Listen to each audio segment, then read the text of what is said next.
दोस्तों Reno duster फिर से इंडियन मार्केट में कमबैक करने की पूरी तैयारी कर चुकी है। डेब्यू हो चुका है गाड़ी का, आप सबने देख लिया है। लेकिन ये वो मार्केट नहीं है जिस मार्केट में कभी रेनो डस्टर की धाक हुआ करती थी, डोमिनेशन हुआ करता था। उस समय पे ना ज़्यादा गाड़ियाँ थी नहीं, एक फोर्ड इकोस्पोर्ट थी, एक रेनो डस्टर थी। दोनों का ही दबदबा आप कह सकते हो कहीं ना कहीं था उस सेगमेंट में। लेकिन आज इस सेगमेंट में क्रेटा है, सेल्टॉस है, ग्रैंड विटारा है, विक्टोरिस है, ऐसे तमाम दिग्गज यहाँ पे बैठे हुए हैं। तो आज की तारीख में क्या रेनो के लिए इतना आसान होगा इस मार्केट पे फिर से एक धाक जमाना या एक पकड़ बनाना? आइए आज इसी पे ना डिटेल में चर्चा करते हैं। रेनो डस्टर 2026 के इंजन ऑप्शंस को देखेंगे और बात करेंगे कि यार इसमें क्या कमी रह गई या फिर क्या यहाँ पे बेहतर किया है रेनो ने और क्या और बेहतर करने की जरूरत है। और साथ ही साथ एक सबसे इंपॉर्टेंट पहलू पे बात करेंगे जो कि रहने वाली है इस गाड़ी की प्राइसिंग।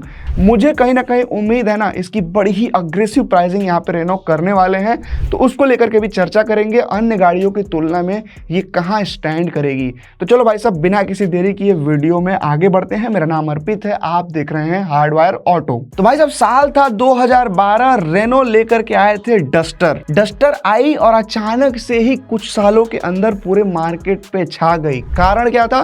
कारण था भाई साहब एकदम ही यूनिक लुक। देखो उस समय पे ज़्यादातर हैचबैक, सिडैंस और या फिर बिग एसयूवीज का बोलबाला था। ये जो एक नया सेगमेंट यहाँ पे पेश कर दिया था ना रेनो ने, कॉम्पैक्ट एसयूवी, ये चीज़ इंडियंस को उस समय पे काफ़ी ज़्यादा नई, फ्रेश लगी और यही एक बड़ा कारण था कि वो मार्केट में तुरंत पूरी तरह से छाते हुए चली गई। इसके साथ ही एक बहुत बड़ा कारण ये था कि उस समय भाई साहब एक पावरफुल और एफिशिएंट डीजल इंजन भी रेनो के पास में था, जो कि करंट रेनो डस्टर में हमें देखने को नहीं मिलता है। फिलहाल जो रेनो डस्टर आई है वो आपको सिर्फ टर्बो पेट्रोल इंजन ऑप्शंस के साथ में देखने को मिलेगी। एक रहने वाला है 1 लीटर का टर्बो पेट्रोल, दूसरा रहेगा 1.3 लीटर का टर्बो पेट्रोल, जो कि सेगमेंट में सबसे ज़्यादा पावरफुल है। अगेन लेकिन यहाँ पर दो चीज़ें जो मिसिंग है, जो कि मुझे ऐसा लगता है कि और भी रेनो के गेम को स्ट्रॉन्ग कर सकती थी, वो था भाई साहब एक डीजल इंजन और दूसरी चीज़ हो सकती थी एक naturally aspirated powerful petrol engine. Powerful is the keyword here, क्योंकि भाई साहब नेचुरली एस्पिरेटेड एकदम बिल्कुल ही थकेला आप 1 लीटर का इंजन दे दोगे, कोई मतलब नहीं है उस चीज़ की, राइट। तो यहाँ पर जो 1 लीटर और 1.3 लीटर टर्बो पेट्रोल इंजन है ना, वो मैं आपको बता रहा हूँ मोस्ट इंडियन जो बायर्स है ना, वो उनसे थोड़ा सा कन्नी काटते हुए नजर आएंगे। यहाँ पे जो इंजन के लिए मास्टर स्ट्रोक साबित हो सकता है ना, वो रहने वाला भाई साहब 4 सिलेंडर का नेचुरली एस्पिरेटेड हाइब्रिड इंजन, जो 1.8 लीटर का ये लोग इंट्रोड्यूस तो कर दिया है, लेकिन ये आने वाला है दिवाली के आसपास।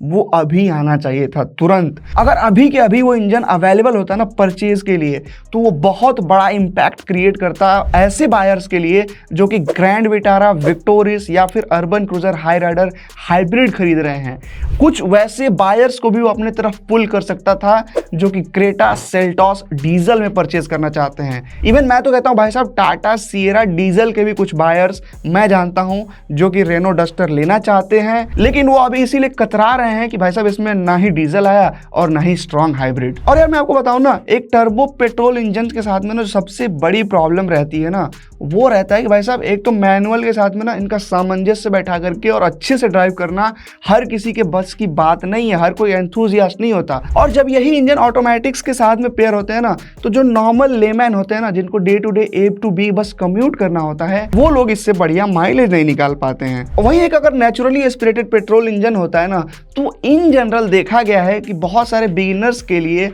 उसका मैनुअल के साथ में सामंजस्य बैठाना बड़ा ही आसान होता है। तो वो चीज़ यहाँ पे रेनो के फेवर में काम तो नहीं करने वाली है, क्योंकि राइवल ब्रांड्स जो हैं वो इसी पे बहुत तगड़ा गेम करते हैं भाई साहब। आप अगर उठा करके सेल्स रिपोर्ट देखोगे तो grand Vitara, Victoris, Creta, even Seltos के भी जो base naturally aspirated petrol engine है ना, उनके सेल्स फिगर्स ना आपको चौंका देने वाले हैं, ये मैं आपको बता सकता हूँ। इतना काफी अच्छे नंबर्स में जो base petrol naturally aspirated engine होता है वो सेल होता है। तो ये दो चीजें यहाँ पर, एक नेचुरली एस्पिरेटेड पेट्रोल इंजन का ना होना और ऑन द स्पॉट डीजल या फिर स्ट्रॉन्ग हाइब्रिड का ना होना। अगेन आई अंडरस्टैंड कि स्ट्रॉन्ग हाइब्रिड बताया गया है कि आ रहा है, लेकिन जब तक आ नहीं जाता, उसकी प्राइसिंग नहीं पता चलती, तब तक हम कैसे बात करें भाई उसके ऊपर। तो ये चीज़ रहने वाली है। अच्छा खासा समय है, अभी 8-10 महीने बहुत ज़्यादा समय होता है। इतने समय में बहुत सारे प्लेयर्स बहुत आगे तक जा सकते हैं। इस समय सेगमेंट लीडर क्रेटा को ही देख लीजिए आप, महीने के 17,000, 18,000, 15,000, 13,000 यूनिट्स आसानी से वो ऐसे करके 2025 में बेचते हुए आए हैं और 2026 में भी ना वो बेचते हुए चले जाएंगे, क्योंकि उनके पास डाइवर्सिटी है। पेट्रोल में चाहिए नेचुरल एस्पिरेटेड ले लो, परफॉर्मेंस चाहिए टर्बो पेट्रोल ले लो, माइलेज के साथ साथ परफॉर्मेंस चाहिए टर्बो डीजल ले लो, और वेरिएंट्स की तो लाइन लगा रखी है उन लोगों ने। अगर बात करें किया सेल्टॉस की तो 5-7 हजार 8 हजार यूनिट्स एवरेज 2025 में इन्होंने भी थ्रू आउट बेचा है, और अब तो फेसलिफ्ट भी आ गया है, तो अब जो है नंबर्स है ना थोड़े और इंप्रूव होते हुए नजर आएंगे। अगेन वहां पर भी naturally aspirated petrol, turbo petrol और डीजल का ऑप्शन देखने को मिल जाता है, similar to the Creta. Creta के पास एक और एडवांटेज ईवी का भी है, और वो भी ना बहुत सारे लोगों को पसंद आ रही है। ईवी काफी सॉर्टेड है, तो क्रेटा के नंबर्स डेफिनेटली यहाँ पे सेगमेंट लीडिंग वाले अभी भी बने हुए हैं। और भाई साहब सेगमेंट में ये लोग खेल ही रहे थे, तब तक टाटा ने भी यहाँ पे ट्रम्प कार्ड फेंक दिया है। सियरा की बात कर रहा हूं मैं, इतनी तगड़ी रोड प्रेजेंस, इतने खतरनाक लुक्स और एक नॉस्टैल्जिक रिकॉल वैल्यू भी है। सियरा का अपने आप में ना बहुत बड़ा ब्रांड वैल्यू रहा है एक टाइम पे, और कहीं ना कहीं वो भी इसकी मार्केटिंग में बहुत अच्छा काम आया है टाटा के लिए। एंड आई एम एक्सपेक्टिंग कि भाई इसका भी जब भी सेल्स रिपोर्ट्स आएंगे हमारे पास, बेहतरीन परफॉर्मेंस देने वाली है ये गाड़ी भी। यहां पर भी एक नेचुरली एस्पिरेटेड पेट्रोल इंजन है, एक टर्बो पेट्रोल है जिसकी परफॉर्मेंस ने तो भाई मुझे इंप्रेस कर दिया था एकदम, और एक डीजल भी है जो कि परफॉर्मेंस और एफिशिएंसी का अच्छा बैलेंस लेकर के आता है। अब आगे बढ़ेंगे हम तो ग्रैंड विटारा और विक्टोरिस हैं, दोनों लगभग सेम गाड़ियां ही हैं, लेकिन एक अरीना और एक नेक्सा नेटवर्क से मारुति बेचते हैं। और मैं कहना चाहूंगा भाई साहब, ये जो दोनों है ना, ये स्लीपर सेलर्स हैं। स्लीपर सेलर्स, मैं एक नया सा टर्म आज इजाद कर रहा हूं। स्लीपर सेलर्स मैं इनको इसलिए बोल रहा हूं ना, कोई इनको एक्सपेक्ट नहीं करता है बहुत अच्छे नंबर्स में बिकने की, कभी इन पे बहुत ज्यादा चर्चा भी नहीं होती है, लेकिन अगर आप इनकी सेल्स रिपोर्ट्स देखोगे ना इन दोनों गाड़ियों की, चौंक जाओगे आप। Grand Vitara through out 2025 8,000 units per month के अराउंड उसकी एवरेज सेल्स फिगर्स रही है, थोड़ा सा ऊपर नीचे हो सकता है। और वहीं अगर विक्टोरिस की बात करें, आप सच बताना आपको अंदाजा था कि इतने अच्छे नंबर्स में ये गाड़ियां बिक रही होंगी? मुझे तो थोड़ा थोड़ा आइडिया था, क्योंकि मुझे पता है भाई मारुति सुजुकी का जो सेल्स एंड सर्विस नेटवर्क है ना, वो शहरों छोड़ो, छोटे शहरों और कस्बों की बात छोड़ दो, गांव गांव तक इन्होंने पूरे इंडिया में फैला दिया है, तो उसका डेफिनेटली एक फायदा मिलता है। और एक जो चीज उन्होंने लोगों के दिमाग में घुसा रखी है ना भाई, कि मारुति है तो रिलायबल है और सस्ती मेंटेनेंस कॉस्ट है, रनिंग कॉस्ट भी बढ़िया है, उनका अफोर्डेबल है ज्यादातर लोगों के लिए। और सबसे बड़ी बात जो यहाँ पे है ना, सॉर्टेड है भाई गाड़ी, नो नॉनसेंस है यहाँ पे, बहुत ज्यादा ऐसा भी नहीं कि गिज़मोज से भरी हुई है। बेसिक्स क्लियर है, 1.5 लीटर का 4 सिलेंडर का नेचुरली एस्पिरेटेड पेट्रोल है।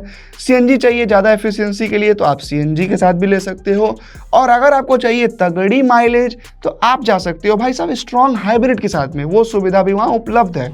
तो इस वजह से ये गाड़ी चुपके से धीरे धीरे स्लीपर सेलर बनी हुई है, और इस पे ज्यादा लोग ध्यान भी नहीं दे रहे हैं। तो यार कुछ इस तरह से ना ये पूरा कॉम्पैक्ट एसयूवी मार्केट फिलहाल का है। इसमें आप देखो रेनो डस्टर के लिए कहां जगह बच रही है, लेकिन भाई रेनो भी ये चीजें बहुत ही तगड़े तरीके से एनालाइज कर रहे होंगे बैठ के डेली, और उनके दिमाग में भी ना ये सारी बातें एकदम गूंज रही होंगी कि इतनी सारी गाड़ियां जो कि इतने अच्छे नंबर्स में बिक रही हैं, इनके बीच अगर हम जा रहे हैं तो हमें कोई चीज़ एकदम तगड़ी रखनी होगी, एकदम कटथ्रोट रखनी होगी, और वो चीज़ जो उनके हाथ में है वो रहने वाली है भाई साहब प्राइसिंग। अगर वो प्राइसिंग पे तगड़ा खेल जाते हैं तो यहाँ पे कुछ बात बन सकती है, अदरवाइज तो रास्ता बहुत ज़्यादा कठिन रहने वाला है 2026 में रेनो डस्टर की कामयाबी का। यहाँ पे अगर हम प्राइजेस पे एक बार नज़र डालें तो टाटा सियरा शुरू हो जाती है 11.49 लाख रुपीस के एक शोरूम प्राइस से। किया सेल्टॉस का थोड़ा सा ज़्यादा है 10.99, बट वहाँ पर ना बेस मॉडल से ही आपको सारे बेसिक नेसेसरी फीचर्स देखने को मिल जाते हैं। अगेन यहाँ पे अभी डिटेल में नहीं जाएंगे, आपको डिटेल्स जाननी है तो आप हमारा रिव्यू चेकआउट कर सकते हैं किया सेल्टॉस का, जो कि चैनल पे अवेलेबल है। इसके अलावा grand Vitara 10.77 and Victoris 10.49 lakh rupees के एक शोरूम प्राइस से शुरू हो जाती हैं। अगेन आप देख सकते हो इन सारी ही गाड़ियों को ना ब्रांड्स ने बहुत ही नेक टू नेक एकदम कॉम्पिटिटिव प्राइसिंग पे उतार रखा है मार्केट में। कुछ में फीचर्स की भरमार है, तो कोई अपने सेफ्टी को लेकर के एकदम ही श्योर है, उन पे मुहर लगा हुआ है कि भाई हमारी गाड़ी मार्केट में सबसे ज्यादा सेफ है।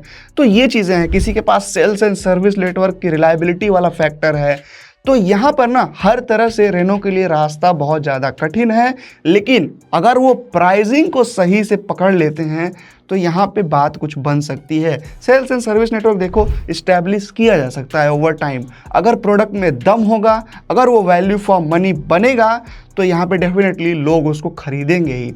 तो यही चीज़ है रेनो से अगर कोई देख रहा है तो भाई अगर 10 से लेकर के 10.5 लाख रुपीस के आसपास एक शोरूम प्राइस पे ये गाड़ी शुरू हो जाती है तो डेफिनेटली एक तगड़ी वैल्यू फॉर मनी प्रोडक्ट के रूप में मार्केट में स्टैब्लिश हो जाएगी। अगेन यहाँ पे जो स्ट्रॉन्ग हाइब्रिड वाला जो वेरिएंट होगा ना डस्टर का, जब भी वो आता है उसकी भी प्राइसिंग बहुत ही ज़्यादा कॉम्पिटिटिव रखने की ज़रूरत होगी, तब जाकर के मार्केट में कुछ जगह ये गाड़ी बना पाएगी।